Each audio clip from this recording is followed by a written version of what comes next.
All right, welcome back, guys. Today I'm going to be doing COMM 223, Chapter 13, Personal Selling and Sales Promotion. If you guys want the PDF of the notes, it'll be in the description below. So let's get started. So looking at the legend, so anything already highlighted in yellow is our chapter title. Anything in blue is our heading. Anything already in green is going to be our subheading. So let's look at the main points that we're going to be talking about today. So one, discuss the role of salespeople in creating value for customers. So we're going to be creating value and then building customer relationship. Two, identify and explain the 6 major Salesforce management steps. Three, discuss the personal selling process. And then 4, explain how sales promotions are developed and implemented. All right, so taking a look at our first chapter or first section of the chapter, we're going to have one personal selling, and this is just a mind map to see what to expect in the first section. So we're going to be looking at the nature of personal selling, the role of salespeople, which links to linking the company with its customers and coordinating marketing and sales. So let's get started. Personal selling. Personal selling is personal representation by the firm's sales force. So representation by the sales force for making sales and building customer relationships. So we're going to be making sales and building relationships. So examples of these are just real estate agents, insurance agents, car salespeople, etc. So the nature of personal selling. Personal selling is one of the oldest professions in the world. Salespeople are an individual who represents a company by prospecting, communicating, selling, servicing, and information gathering and relationship building. So the role of the salespeople. Personal selling involves interpersonal interactions between salespeople and individual customers, linking the company with its customers. So the sales force serves as a link between a company and its customers. Salespeople represent the company, so make sure you know that. Salespeople must be customer solution focused. So coordinating marketing and sales, Salesforce and marketing planners, brand managers, and researchers should work together closely to jointly create value for customers. So they should work together. Companies should increase communications between the two groups. And companies should create joint objectives for sales and marketing teams so they have an incentive to work together. For sales and marketing teams. All right.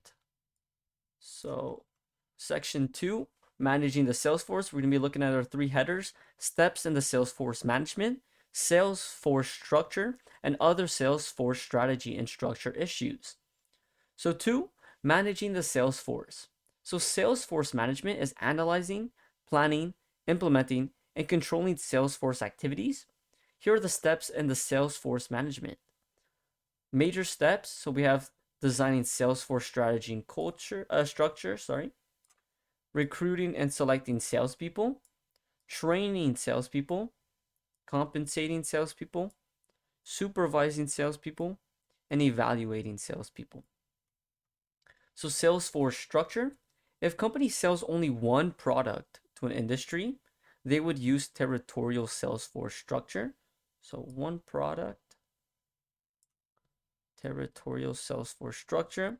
Territorial Salesforce structure is assigns each salespeople to an exclusive geographic territory. So if company sells many products, I'll put this in yellow, to many customers, they would use product Salesforce structure, customer sales force structure, or both. So what does this mean? Product Salesforce structure is salespeople specialize in selling only a portion of the company's products or lines. Customer/market Salesforce structure, it's salespeople specialize in selling only to certain customers or industries. So complex Salesforce structure, salespeople specialize by customer and territory. So we specialize by customer and by territory. So other Salesforce strategy and structure issues. So management must determine how various sales and salespeople will work together. Outside Salesforce, Its salespeople travel to customers in the field. So an example we have is industrial equipment sales force traveling to plants or sites to sell machinery. Inside Salesforce, its salespeople conduct businesses from their offices, from the telephone, online, and social media.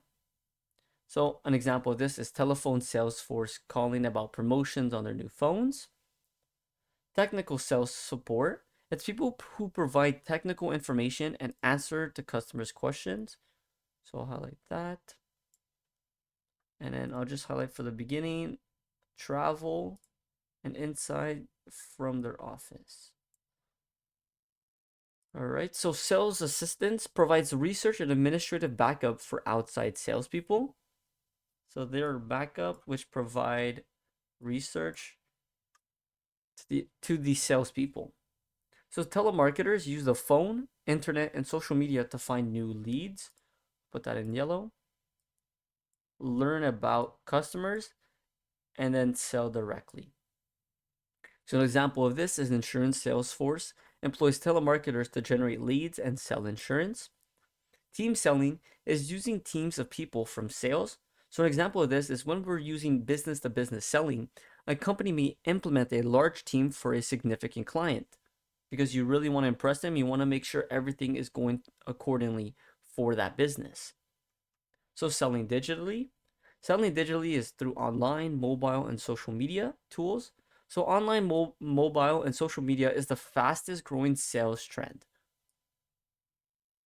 Some predict the internet will be the end of person-to-person selling and switch to sales through websites, social media, and apps. Today, customers may have much more control over the sales process because they can browse corporate sites, blogs, and YouTube videos to qualify the sellers. Digital technologies are helping Salesforce be more efficient, cost effective, and productive. So section 3, personal selling process. So everything in blue here is all the steps in our selling process. I believe there's one more. And then in step 1, how do salespeople find prospects? How do salespeople qualify these leads? So we're going to be talking about that right now. So what is the selling process? These are the steps that salespeople follow when selling. So I'll put that in pink. When selling. So step 1, prospecting and qualifying. So this is the first step in the selling process. Salespeople want to target, I'll put this in purple, target those who are most likely to respond to the seller's propositions. So you want to find the best type of clients. So how do salespeople find prospects? Well, they can find prospects through referrals from customers, the internet, or social media. So how do salespeople qualify these leads? Well, salespeople must identify the good customers and screen out the bad customers. Qualified based on financial ability, the volume of business, special needs, location, or the possibilities for growth in the future. So step 2, pre-approach. Salespeople should learn, I'll put that in orange, learn about the prospect before calling them. Questions like what do they need, who is involved in the buying, and buying styles. So good pre-approach begins with good research and preparation.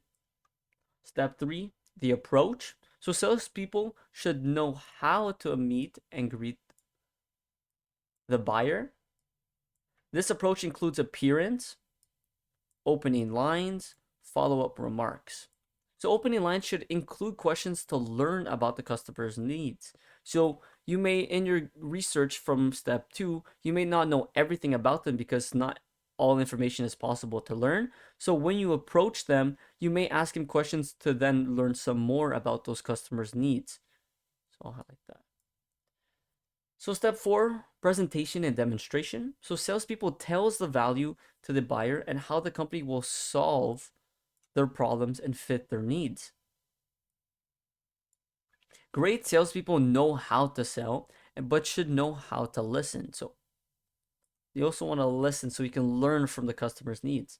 Salespeople are employing advanced presentation technologies for more sophisticated presentation. Step 5, objections. So salespeople should use positive approach and take any objections to learn and provide greater information towards their future customers. So use objections as a salesperson. You should always use objections as a way to learn from your customers. Step 6, closing. Salespeople should know how to recognize closing signals, which includes physical actions, comments, and questions. Salespeople can offer special offers to close the buyer in case they sense that they aren't about to close them. So, recognize closing signals, which include physical actions, comments, and questions. So, step 7, follow up. Salespeople should follow up with the customers to create customer satisfaction and ensure they are happy. So, this is used to create customer satisfaction after they purchased.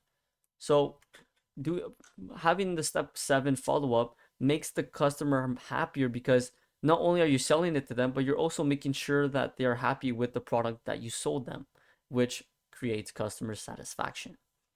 So, personal selling and managing customer relationships. So, the selling process must be understood in the context of building and maintaining profitable customer relationships. So, you can see this whole chapter, we have the common theme of customer relationship because that's pretty much the point of salespeople. Salespeople need to practice value selling to deliver superior customer value.